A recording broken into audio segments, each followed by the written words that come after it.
नमस्कार, मैं हूं वैष्णवी और आप देख रहे हैं पीपीएम टाइम्स झारखंड। झारखंड विधानसभा में बजट सत्र के दौरान राजनीतिक माहौल गरमाया हुआ है। सत्ताधारी पार्टी और विपक्ष के बीच आरोप प्रत्यारोप का सिलसिला जारी है और इसी दौरान राज्य के शिक्षा मंत्री रामदास सोरेन ने पूर्व मुख्यमंत्री चंपई सोरेन को लेकर एक बड़ा बयान दिया है, जो अब चर्चा का विषय बन गया है।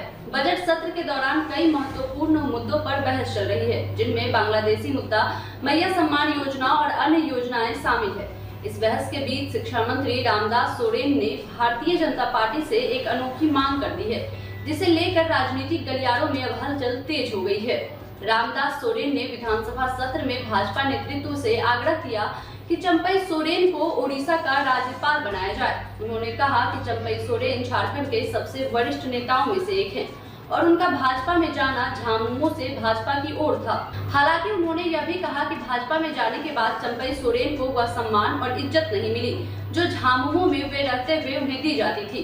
मंत्री रामदास सोरेन ने चंपई सोरेन के भाजपा में शामिल होने को लेकर तंज करते हुए कहा कि जो उम्मीदें चंपई सोरेन ने भाजपा में जाने से की थी वह पूरी नहीं हुई। उन्होंने यह भी कहा कि चंपई सोरेन की वर्तमान स्थिति अब सभी को मालूम है। इसके बाद उन्होंने भाजपा से यह आग्रह किया कि ओडिशा राज्यपाल का पद खाली पड़ा हुआ है और इस पद के लिए चंपई सोरेन को नियुक्त किया जाए।